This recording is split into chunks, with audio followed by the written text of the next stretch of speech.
This town wasn't just built, it was planned with purpose, faith, and community at its core. On this episode of Echoes of Freedom, join us as we step back into one of the most unique early American settlements, and that is Old Salem. You hear that? That's the Echoes of Freedom.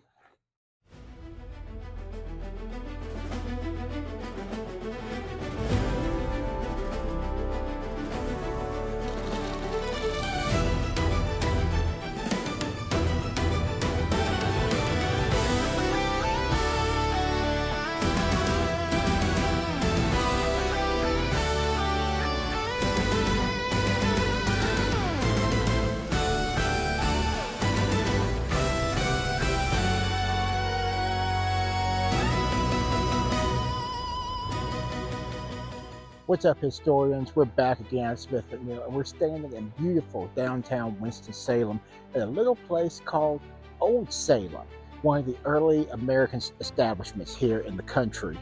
We're stepping back in time, not just to visit history, but to walk through it. We're here, as I said, at Old Salem, North Carolina, and it's one of the most well-preserved Moravian settlements in the United States. This is not a reconstruction. This is a living town where the streets, buildings, and even some of the traditions held here date back to the 1700s. So, that brings to the question, who are the Moravians? And to understand Old Salem, we have to understand the people who built it. That would be the Moravians. See, the Moravians were a Protestant religious group originally from Central Europe, what is today the Czech Republic and Germany.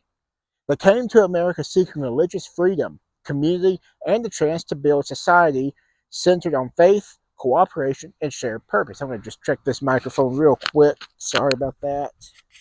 Yep, it's on. I couldn't remember if I turned it on or not. In the 1750s, they settled in this region here in Winston-Salem, now Winston-Salem, and created a larger tract of land called Wachovia, which included towns like Bethabara, Bethania, and eventually Salem, which became the center of their community. And I'm sitting right in the middle. All around me is buildings. Right behind the camera is a building. There's a building. These are all original structures from Old Salem. We got the old wood stove, the workshop, the house. It's all still here and still used today as a part of a big living history project. Salem was founded in 1766, and unlike many early American towns, it was not random or chaotic. Salem was very planned. Every building, street, and structure here served a specific purpose. The Moravians believed in order, discipline, and community life, and that shaped everything about this town.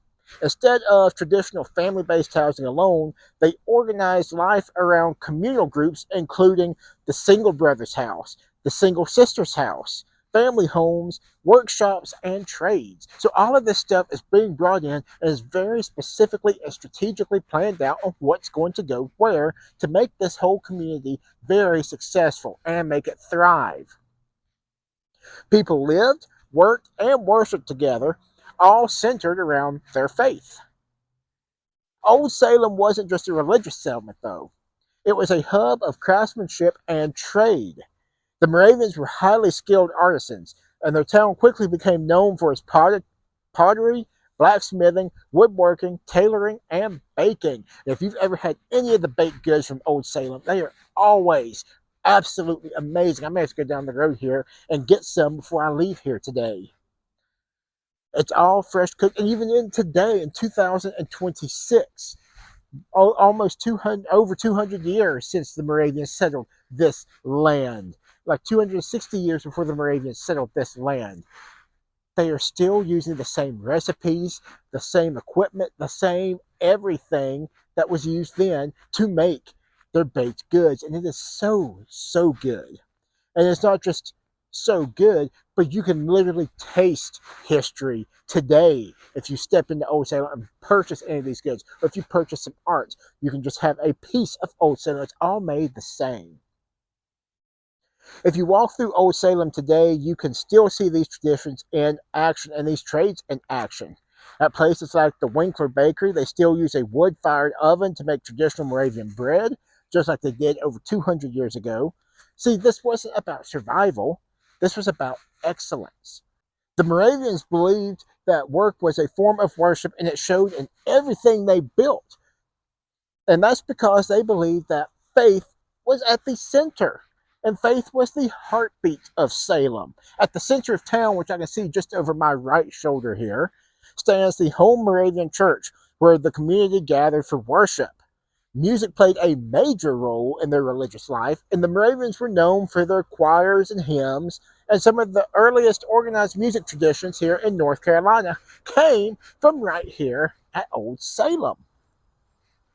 Even their burial practices reflected their beliefs. At the God's Acre Cemetery, men and women were buried in separate sections, all with simple, uniform headstones, emphasizing equality in death regardless of status in life. And one of the most important aspects of Old Salem was its emphasis on equality within the community. While it wasn't perfect, and like many southern communities, it was connected to the realities of slavery, the Moravians did promote education, skilled labor, structured daily life, and spiritual equality. They created one of the most organized and stable early communities in the American South. So, why does this place matter? See, Old Salem matters because it gives us something rare, the chance to see not just how people lived, but how they thought and how they acted. This town reflects religious freedom in early America, the role of craftsmanship in community life, the importance of structure and shared purpose, and the blending of European traditions with the American frontier life. It's not just a place, it's a philosophy made visible. So, when you're walking through Old Salem, it feels different than most historic sites, and that's because you're not just looking at buildings, you're walking through a way of life. This is a place where faith guided decisions, work was done with purpose, community came before the individual, and daily life was built around something bigger than oneself. So remember, historians, that Old Salem reminds us America wasn't just built by revolution and war, but by communities trying to create something meaningful, stable, and lasting. And here in these streets, that vision still stands. So if you're ever around in North Carolina, in the Winston-Salem area, I highly encourage you to come on down, check out Old Salem for yourself, get you some of that Old Salem bread. You won't regret it. This is a beautiful place filled with history that dates back over 260 years of American history that still stands today and still follows the original traditions of how it was constructed in 1776. I will see you guys on the next adventure. The past has so many stories to tell, and we're just getting started. If you're ready to uncover them with us, like, subscribe, and join the mission. You can follow along on all our socials via the link below. Thank you for tuning in this week, and as always, we will see you on the next adventure.